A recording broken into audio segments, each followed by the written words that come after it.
Edward Munch's The Scream is arguably one of the world's most recognizable paintings, sparking a myriad of derivative works. Speaking of this masterpiece, the majority of attention is invariably captured by this skull-like head at its center. Yet, is this skull head the only thing we should focus on? By the way, I will refer to the center figure this way throughout this video. If so, why not fill the canvas entirely with it? Clearly, that is not the case. Let us examine closely how Munch masterfully designed and arranged the composition to convey the despair and fear experienced by the skull head. How does he ensure that viewers perceive this not as a senseless bout of madness, but as a profound expression of anguish? To put it plainly, why is the skull head screaming for? Hello everyone, welcome to Meaning Gallery. I'm your Edwin. We are a community dedicated to exploring meaning, communication, and way of life. If these topics resonate with you, you're welcome to join us. Next, let us delve into the background of Munch's iconic work, The Scream, highlighting 5 often overlooked yet crucial elements in the background. Railings are intended to protect pedestrians and roads to pave their way. Yet this painting evokes none of such intentions. The 3 horizontal wooden bars on the railing here strikingly suggest sticks and spears, violently piercing through the figure's throat, heart, and abdomen. The railing brutally separates the skull head from a vast space to the right, leaving him very limited mobility. Both the railing and the road coercively direct the viewer's gaze to the left. Each wooden strip, shadow, and brushstroke point to the same inevitable end in the dictatorial manner. The figure in the painting has no alternative path, no choice available. As viewers, we can instinctively feel this oppression and entrenchment, which is the primary reason for the skullhead's terror and screams. As the lines on the canvas converge toward the left, our gaze is inevitably drawn to the 2 silhouettes. These figures, lacking faces or even heads, suggest an absence of emotion and mind. In the scene, the skullhead feels oppressed and trapped, emitting a cry of agony. Meanwhile, the two figures standing some 10 steps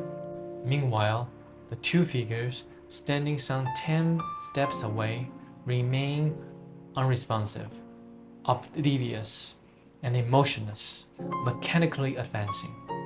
It seems they are hastening to distance themselves from the skullhead behind them, who reveals a vulnerability they deem useless. This is a secondary reason for the outcry. The majority are fixated on blindly moving forward, neglecting those in anguish. Those cries for help go unheard. In the upper quarter of the painting, the canvas is graced by a magnificent sky. Gentle, continuous strokes evoke warm, brilliant clouds. However, in this artwork, the glorious sky kindles only sadness. In spite of the fierce hue of the sunset, the light will be discernible after the sun dips below the horizon. The darkness will soon envelop everything in a matter of moments. To the skullhead, this beautiful sky seems pointless and ironic. Perhaps it is this impending long darkness after the lovely light. Or maybe his inner world has already shattered. Either way, he is unwilling and unable to partake in the joyous visual feast. While the happiness of the external world eludes him, it only brings pain instead, prompting him to turn away, cover his ears, and shut everything out. Under the beautiful sky, the hills are not adorned with familiar green trees or earthen rocks, but are instead bathed in a deep oceanic blue. The mountains no longer hold their firm, steadfast shape, but flow like melted magma, cascading down in a waterfall at the lower right corner. Yet, amidst all these changes, the distant lake remained calm, its surface still mirroring the beautiful sky. Boats float upon it, carrying either tourists or fishermen. Amidst this cataclysm, they seem utterly oblivious, absorbed in the beauty of the lake and sky. This forms a fourth reason for the skullhead's outcry. Witnessing the world losing its order and descending into chaos, yet people remain utterly unaware. With each stroke of the hills, the gaze returns to the skullhead at the center of the canvas. The terror induced by the outer world's degradation and collapse pales in comparison with the realization of his own decay. The skullhead seems to become aware of its degradation.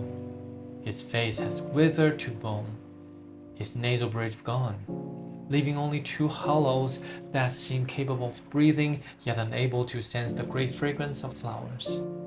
He has a mouth but no lips or tongue, able to cry out yet incapable of speech. His hollow, murky eyes lack pupils and sparkle, seeing the world but beholding nothing. He has lost the basic individuality and the quality that defines a person. He attempts to stand, only to find his spine limp and powerless, like a cloth hanging in the wind, unable to straighten, swaying and twisting with the slightest movement of the surrounding air. He raised his hands to find them as soft as melted wax, like flesh without skeleton, unable to be raised or clenched into fists, merely resting beside his face, supporting his head from tilting, unable to change anything. This is the fifth reason for his scream. He realizes he's transformed from a person to a useless corpse. The skullhead in this painting realizes that his fate is sealed and is helpless against the currents of life. It discerns the indifferent hostility of others, witnesses the disappearance of beauty, and faces the crumbling of the world. It is crushed by his own hideousness and impotence. Overwhelmed with horror, it screams. Though we do not hear it, one can imagine this cry as that of a rodent falling into a quagmire, emitting a weak and piercing shriek in its final moments before drowning. In the discussion above, these questions are examined and illustrated. Why does the skullhead in the scream cry out? As viewers, how do we instinctively feel his terror and despair? Yet, there remains a question perhaps worth further exploration. What is the connection between the horror and despair of the skullhead in the scream and us, the viewers? Why do modern individuals post-20th century feel a profound resonance with this painting? What life lessons can we glean from it? These questions will be discussed in our next video. Meaning Gallery is a community dedicated to exploring the meaning, communication, and way of life. If we share similar interests, if our content has helped you, you know how to find us again. Until next time, take care and be mindful.